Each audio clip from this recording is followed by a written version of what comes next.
mesmo, é de onde tirar o dinheiro para bancar esse novo programa social. A única decisão até agora, que parece um consenso, é a de respeitar o teto de gastos. Respeitar o teto de gastos, mas será que ele vai ser esticado também? Vamos conversar com Delfim Neto para falar sobre renda cidadã, de onde esse dinheiro vai ser tirado e se há a possibilidade de furar o teto de gastos ou o teto de gastos pode ser esticado mais um pouquinho. Muito bom dia, Delfim. Linha 1 tá aberta aqui. Agora sim. Nós Agora estamos te ouvindo, professor.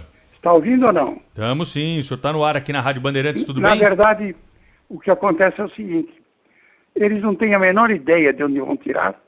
Imagina se alguém vai ter. Eles é que dominam o orçamento. Eles é que têm as informações completas. Primeiro, vai ter que respeitar o teto mesmo. Vai ter que pôr em marcha os gatilhos.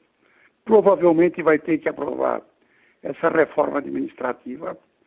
De forma que tudo isso, por enquanto, é pura conversa. É tudo para a semana que vem. E quando chega a semana que vem, é a próxima semana que vem. De forma que eu acho que realmente é muito pouco provável que tomem qualquer decisão até o final das eleições. E também não creio que seja muito provável que tornem depois das eleições. Isso, no fundo, eles ainda não encontraram o caminho. É preciso, a tal renda cidadã, por enquanto, é um sonho.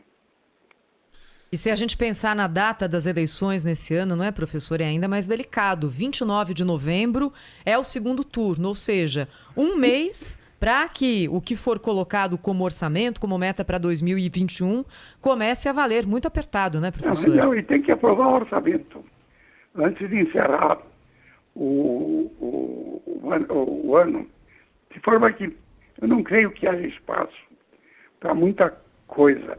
Pelo contrário, eu acho que ainda o governo não tem a menor ideia de como vai financiar o tal renda cidadã.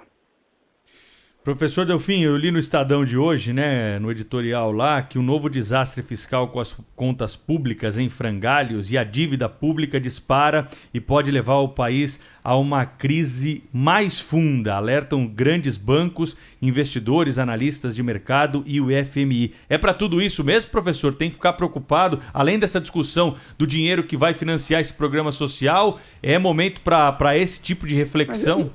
Mas é porque, Pedro, na verdade, a dívida pública hoje praticamente é equivalente ao PIB. Você tem uma dívida exagerada, é imensa.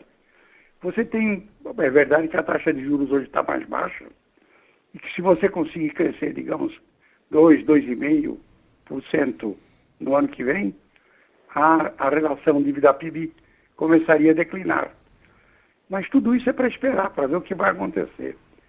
A situação fiscal é realmente muito difícil. E não é à toa que você está vendo esses movimentos, a retirada de capitais do Brasil, a elevação da taxa de juros de 7 a 8 anos. Você teve uma empinação, empinou a curva de juros. Você tem a única vantagem, na minha opinião, é que você tem as condições para manter uma taxa de câmbio flutuante. Porque, no fundo, a taxa de juro interna mais o risco Brasil é parecida com a externa, e então você tem um equilíbrio praticamente automático no contas correntes. Ou seja, isso estimula a exportação e talvez seja o único fator realmente positivo para o crescimento. A grande verdade, entretanto, é que desde abril nós estamos em plena recuperação. O Brasil já estamos hoje no nível em que estávamos em fevereiro, antes de sermos atacados pela pandemia. A situação é difícil, mas não indica que você vai caminhar para um momento de gravidade única, que seria, na verdade, você não poder honrar a tua dívida. Professor Delfim, deixa eu lhe fazer uma pergunta direta, então. O senhor ampliaria um programa social como o Bolsa Família? E da onde tiraria o dinheiro? Essas questões, elas são factíveis?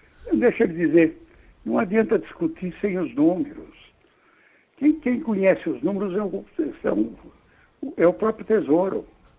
Se eles não encontram a saída, é uma grande ilusão pensar que alguém aqui de fora conheça melhor as condições do que conhecem hoje os técnicos do Tesouro. Nós temos gente absolutamente competente. O que acontece é que há uma escassez de recursos mesmo.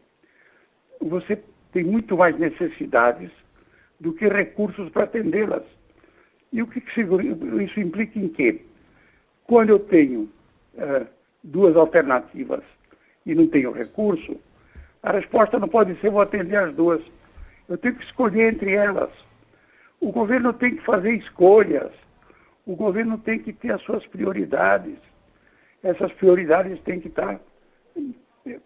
ter uma coincidência entre elas, que é do Executivo, e as do Legislativo.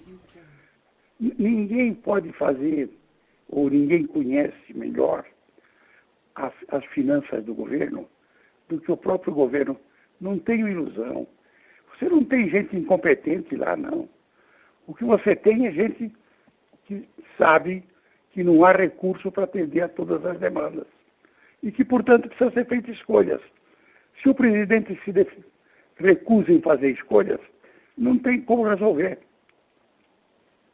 Por outro lado, professor, se a escolha for para cortar dos privilégios do andar de cima, a gente já sabe que, mesmo com um executivo forte, com apoio popular, o presidente encontraria também muita resistência, né? Todos os projetos para cortar super salários e penduricalhos não vão para frente. Aqui eu acho que nós tem em andamento um projeto da senadora Kátia, que foi ministra da Agricultura, Kátia Abreu, apoiada por vários deputados, por um grande número deles, que põe ordem nessa casa. Nós vamos ter que enfrentar esse problema. Esse problema tem que ser enfrentado através da reforma administrativa. Vai ter que realmente cortar mesmo no andar de cima. Não tem dúvida, não. Agora, o andar de cima é poderoso.